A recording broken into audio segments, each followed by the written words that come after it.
What if I told you that the single greatest factor holding you and your company back may have nothing to do with your strategy, your marketing, your products, or even your pricing? It has everything to do with you. Now, if you're thinking, what do you mean by that? Well, let me share this stat with you. The Edelman Trust Barometer says that people are 4 times more likely, catch that, 4 times more likely to buy from a company where they know the owner of that company. Isn't that amazing?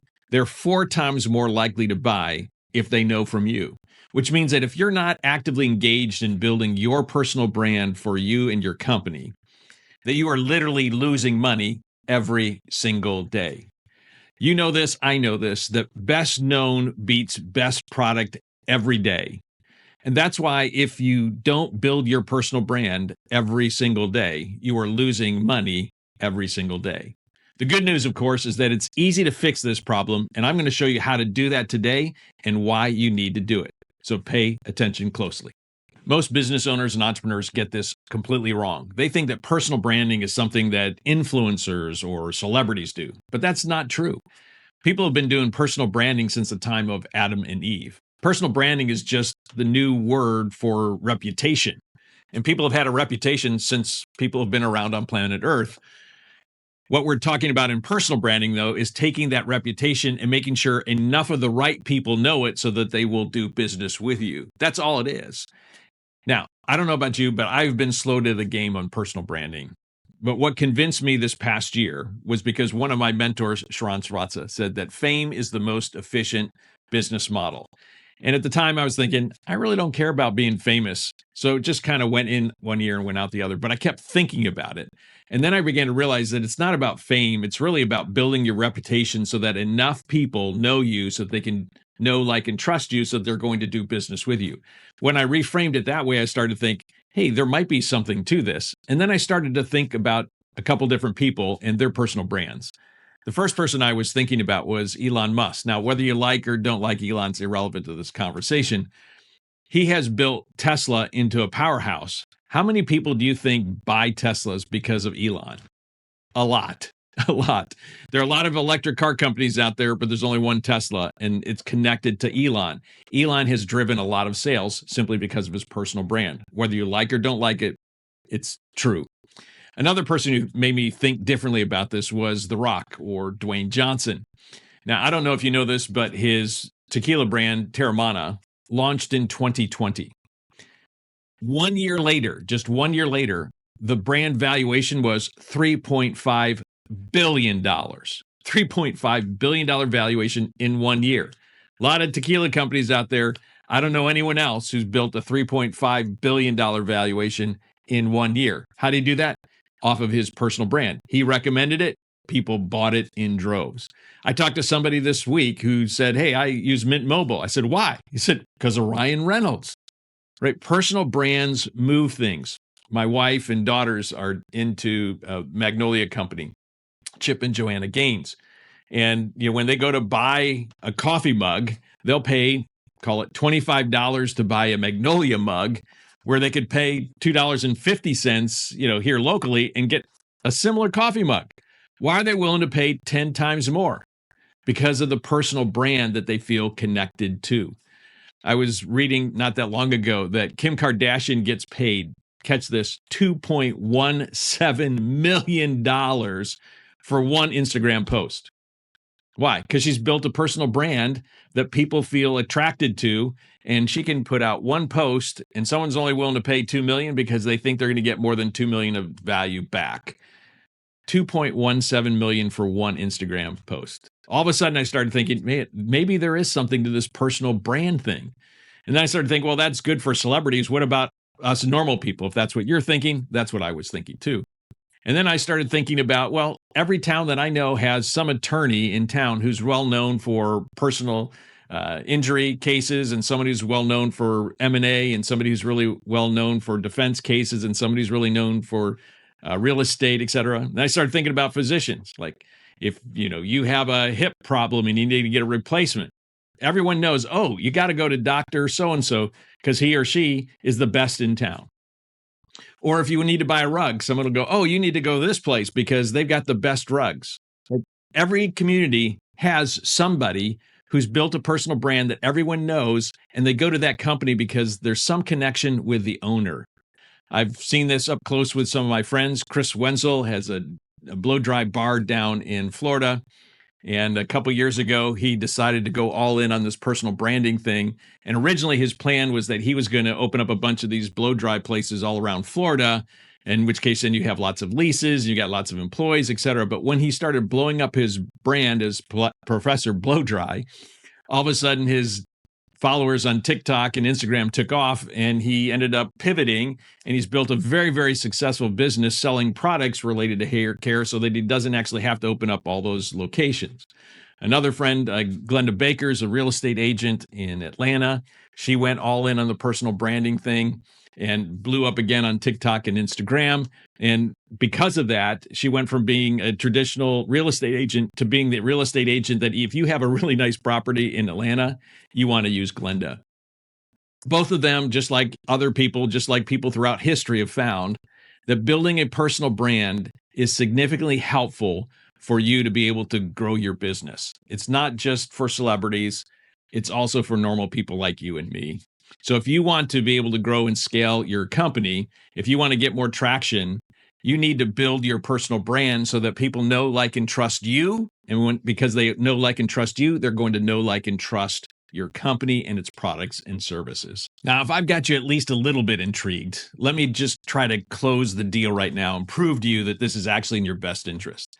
When somebody has a personal brand and it's attached to their company, there are a bunch of benefits that accrue to them. For example, they get to charge a premium profit, right? Because Apple was connected to Steve Jobs, right? Apple has always been able to charge a premium price. So if you like to charge more, and people who have personal brands get to charge more for their companies, well, then you ought to think about it. Second reason why is because not only do you get to raise your prices so you have better margins, but you're also able to become more differentiated in a sea of sameness. A lot of people are trying to compete as to why my product is better or yours.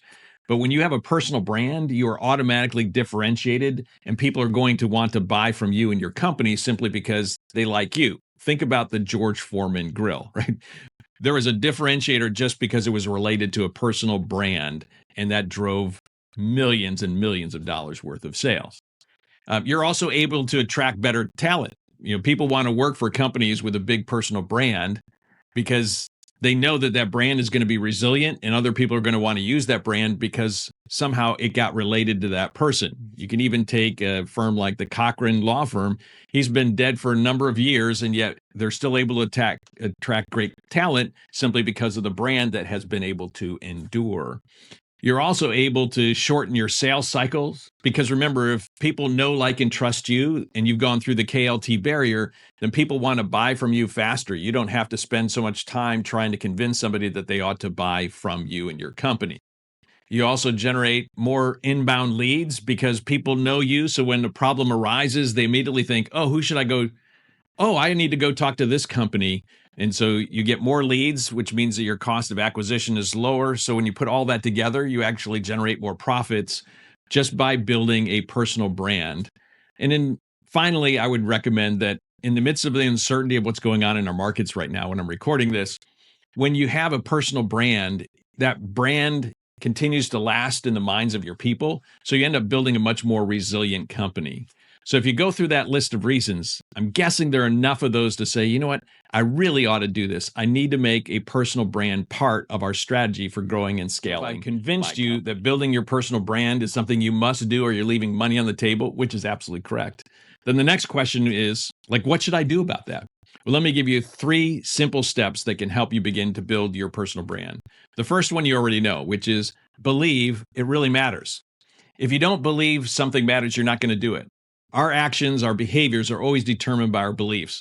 So if you don't go all in, if you do not believe that it matters, nothing else really matters. You have to believe to the core of your being that actually building your personal brand is something you must do. If you get that one, then you get to move on to number 2. The second step then is to clarify your brand. Clarify your brand. What I mean by that is you need to be clear on who you are and what you want to be known for in the marketplace. Remember, your brand is your reputation. So what is the reputation you want to have in your marketplace? What is the brand position you want? What core values do you want to have? Now, they're going to probably be somewhat similar to your company because your company flows out of you, but a couple of your values may, in fact, be different because they're related to you and not just how your company runs. What is your brand message that you want to bring out? What do you stand for and what do you stand against?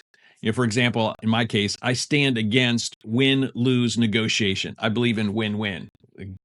There's no question. So if somebody is a win-lose kind of person, they're not going to connect with me because I just don't like that at all. I'm also really passionate about excellence and being able to continually improve and get better at what you're doing. I love learning. So if someone doesn't like learning, if they don't want to get better, they're not going to be attracted to me. So you want to know clearly what you stand for, what you stand against, so that you attract people that agree with you. They actually stand for those things and they're against those things, and that will make the bond a lot closer and tighter. You want to be clear on what your differentiators are. Why are you different than other people? You want to be clear about the tone and the language that you want to use. Do you want to sound confident or cocky or self-assured or professional or casual or humorous or whatever it is? Be absolutely clear what you want to sound like and what you don't want to sound like. Because when you put all of that together, then you'll have great clarity about this is the reputation I want to have in the marketplace. And once you have that clarity, then you get to move on to step 3, and that's it. You need to deploy your brand. You need to deploy your brand. So you got to believe it, you got to clarify it, and then you got to deploy it. Very simple strategy.